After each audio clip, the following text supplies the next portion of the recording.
Hi, thanks for joining me for today's Bible reading. I'm Sue. This is the reading for February 12th, and I'm reading Numbers chapter 3 and 4 from the World English Bible. And just as a reminder, in case you weren't here yesterday, be sure to check the link in the description for the Bible Project Numbers Overview. That'll give you a good introduction to this new book.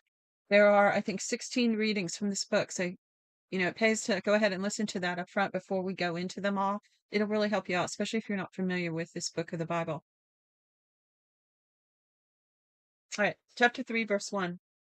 Now this is the history of the generations of Aaron and Moses in the day that Yahweh spoke with Moses in Mount Sinai. These are the names of the sons of Aaron: Nadab the firstborn, and Abihu, Eleazar, and Ithamar. These are the names of the son of Aaron the priest who were anointed, whom he consecrated to minister in the priest's office. Nadab and Abihu died before Yahweh when they offered strange fire before Yahweh in the wilderness of Sinai, and they had no children. You might remember that story from the last book. They offered strange fire. They didn't obey God. They didn't recognize what was sacred. They thought they could just do their own thing, which never works for anyone anywhere in history. There is no such thing as life outside of God's authority. Though many have tried. So basically, that's just part of that pattern. They did something they shouldn't have done without, I dare say, without repentance, and they died. Okay, verse 4. Nadab and Abihu died before Yahweh when they offered strange fire before Yahweh in the wilderness of Sinai, and they had no children. Eleazar and Ithamar ministered in the priest's office in the presence of Aaron their father. Yahweh spoke to Moses, saying, Bring the tribe of Levi near, and set them before Aaron the priest, that they may minister to him. They shall keep his requirements and the requirements of the whole congregation before the tent of meeting to do the service of the tabernacle. They shall keep all the furnishings of the tent of meeting and the obligations of the children of Israel to do the service of the tabernacle. You shall give the Levites to Aaron and to his sons. They are wholly given to him on the behalf of the children of Israel. You shall appoint Aaron and his sons, and they shall keep the priesthood, but the stranger who comes near shall be put to death. Okay, so only those who've been cleansed, consecrated, appointed, and anointed could come and do this, and only in the way they were instructed. Verse 11. Yahweh spoke to Moses, saying, Behold, I have taken the Levites from among the children of Israel instead of all the firstborn who open the womb among the children of Israel, and the Levites shall be mine, for all the firstborn are mine. On the day that I struck down all the firstborn in the land of Egypt, I made holy to me all the firstborn in Israel, both man and animal. They shall be mine. I am Yahweh. Yahweh spoke to Moses in the wilderness of Sinai, saying, Count the children of Levi by their families, by their fathers' houses, by their families. You shall count every male from a month old and upward. Moses counted them according to Yahweh's word as he was commanded. These were the sons of Levi by their names: Gershon, Kohath, and Merari. These are the names of the sons of Gershon by their families: Libni and Shimei. The sons of Kohath by their families: Amram, Izhar, Hebron, and Uziel. The sons of Merari by their families: Mali and Mushi. These are the families of the Levites according to their fathers' houses. Of Gershon was the family of the Libnites and the family of the Shimeites. These are the families of the Gershonites. Those who were counted of them according to the number of all males from a month old and upward, even those who were counted of them, were 7,500. The families, because remember yesterday when we did the other census, we didn't do the Levites. So now we're doing the Levites. Verse 23, the families of the Gershonites shall encamp behind the tabernacle westward.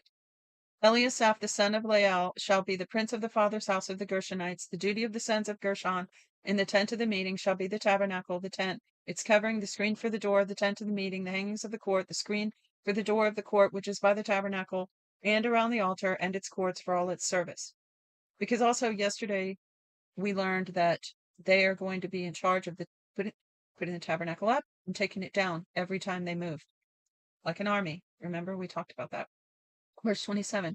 Of Kohath was the family of the Amorites, the family of the Isharites, the family of the Hebronites, and the family of the Uzielites. These are the families of the Kohathites. According to the number of all the males from a month old and upward, there were 8,600, keeping the requirements of the sanctuary. The families of the sons of Kohath shall encamp on the south side of the tabernacle. The prince of the father's house of the families of the Kohathites shall be Elizaphan, the son of Uziel. Their duty shall be the ark, the table, the lampstand, the altars, the vessels of the sanctuary with which they ministered, the screen and all its service.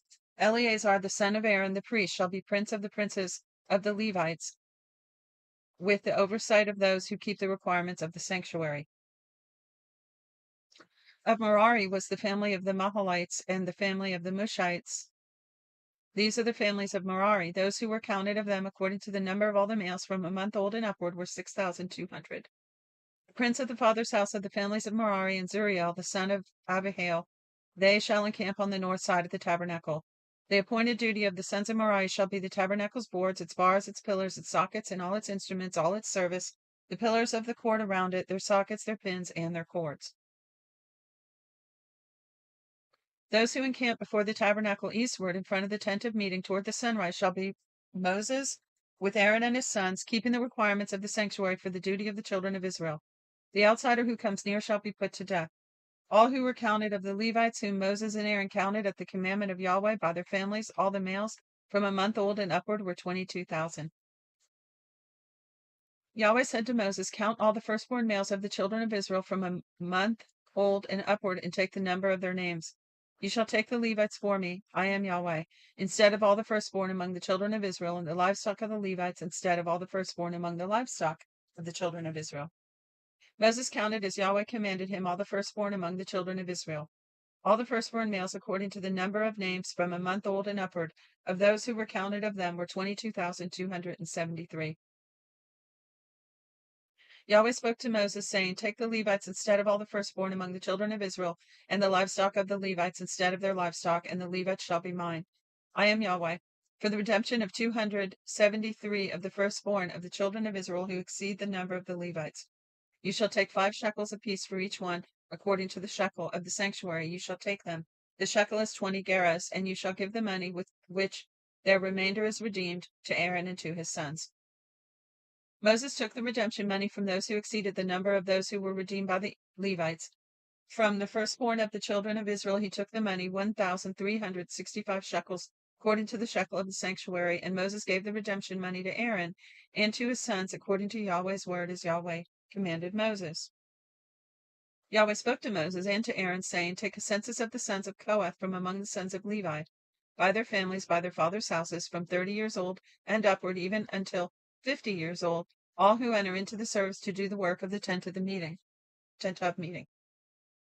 This is a service of the sons of Kohath in the tent of meeting regarding the most holy things. When the camp moves forward, Aaron shall go in with his sons, and they shall take down the veil of the screen, cover the ark of the testimony with it.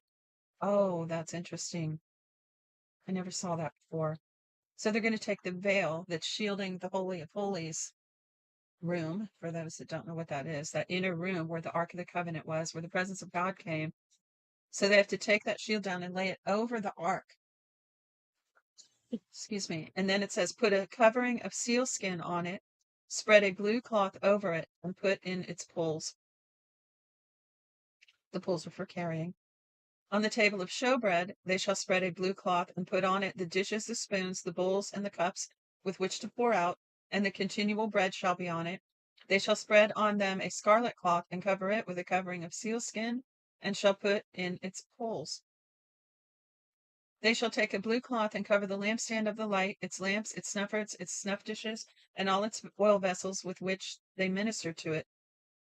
They shall put it and all its vessels within a covering of sealskin, and shall put it on the frame. On the golden altar they shall spread a blue cloth, cover it with a covering of sealskin, and shall put it in its poles. They shall take all the vessels of ministry with which they minister in the sanctuary, and put them in a blue cloth, cover them with a covering of sealskin, and put them on the frame. I guess the frame maybe, is that like a wagon type thing? A trailer? Verse 13. They shall take away the ashes from the altar, and spread a purple cloth on it. They shall put on it all the vessels with which they minister about it, the fire pans, the meat hooks, the shovels, the basins, the vessels from the altar, and they shall spread it on a covering of sealskin, and put in its poles. When Aaron and his sons have finished covering the sanctuary and all the furniture of the sanctuary, as the camp moves forward, after that the sons of Kohath shall come to carry it, but they shall not touch the sanctuary lest they die. The sons of Kohath shall carry these things belonging to the tent of meeting. See, now, if you heard me talk about working in nuclear power and as a radiation protection technician, that makes me think of that, because they had to carry these things with poles because they couldn't touch it because it was contaminated, if you will, with the radiating glory of God, the residual glory, the however you want to put it. And of course, it's not contaminated. It's just the opposite. I don't think we can even begin to comprehend this, but the holiness, this light of God, this radiating, tangible, transferable light of God was on these articles.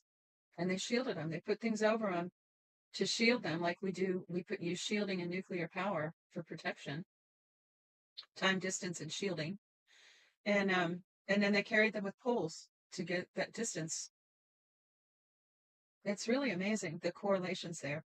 Verse 16, the duty of Eleazar, the son of Aaron the priest, shall be the oil for the light, the sweet incense, the continual meal offering, the anointing oil, the requirements of all the tabernacle and all that is in it, the sanctuary and its furnishings.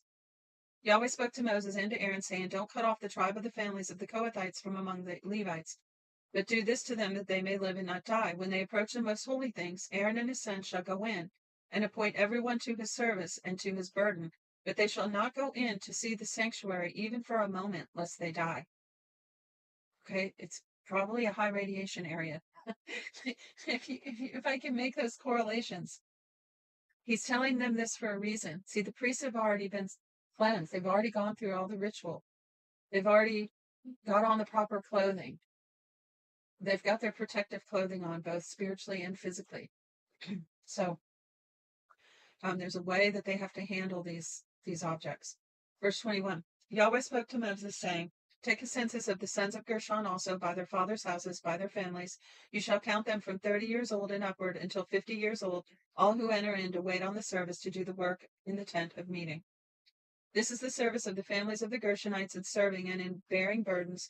They shall carry the curtains of the tabernacle and the tent of the meeting, its covering, the covering of sealskin that is on it, the screen for the door of the tent of meeting, the hangings of the court, the screen for the door of the gate of the court, which is by the tabernacle, and around the altar, their cord, and all the instruments of their service, and whatever shall be done with them, they shall serve in there. The commandment of Aaron and his sons shall be all the service of the sons of the Gershonites in all their burden and in all their service, and you shall appoint their duty to them in all their responsibilities. This is the service of the families of the sons of the Gershonites of the tent of meeting. Their duty shall be under the hand of Ithamar, the son of Aaron the priest. As for the sons of Merari, you shall count them by their families, by their fathers' houses. You shall count them from 30 years old and upward, even to 50 years old, every one who enters on the service to do the work of the tent of meeting. This is the duty of their burden, according to all their service in the tent of meeting, the tabernacle's boards, its bars, its pillars, its sockets, the pillars of the court around it, their sockets, their pins, their cords, with all their instruments and with all their service. You shall appoint the instruments of the duty of their burden to them by name. This is the service of the families of the sons of Merari, according to all their service in the tent of meeting, under the hand of Ithamar, son of Aaron the priest. Moses and Aaron and the princes of the congregation counted the sons of the Kohathites by their families and by their fathers' houses. From 30 years old and upward, even to 50 years old, everyone who entered into the service for the work in the tent of meeting, those who were counted of them by their families were 2,750. These are those who were counted of the families of the Kohathites, all who served in the tent of meeting, whom Moses and Aaron counted according to the commandment of Yahweh of Moses. Those who were counted of the sons of Gershon by their families and by their fathers' houses, from 30 years old and upward, even to 50 years old, everyone who entered into the service for the work in the tent of meeting, even those who were counted of them by their families, by their fathers' houses, who were 2,630. These are those who were counted of all the families of the sons of Gershon, all who served in the tent of meeting, whom Moses and Aaron counted according to commandment of Yahweh. Those who were counted of the families of the sons of Merari by their families, by their fathers' houses, from 30 years old and upward, even to 50 years old, everyone who entered into the service for the work of the tent of meeting, even those who were counted of them by their families, were 3,200. These are those who were counted of their families of the sons of Merari, from Moses and Aaron, counted according to by the commandment of Yahweh of Moses, by Moses. All those who were counted of the Levites, whom Moses and Aaron and the princes of Israel counted, by their families and by their fathers' houses, from 30 years old and upward, even to 50 years old, everyone who entered in to do the work of the service the work bearing burdens in the tent of meeting, even those who were counted of them, were 8,580. According to the commandment of Yahweh, they were counted by Moses, every one according to his service and according to his burden. Thus they were counted by him, as Yahweh commanded Moses. That's it for today's reading. Be sure to look at that Book of Numbers overview, and there are some other helpful links in the description, and I'll talk to you tomorrow.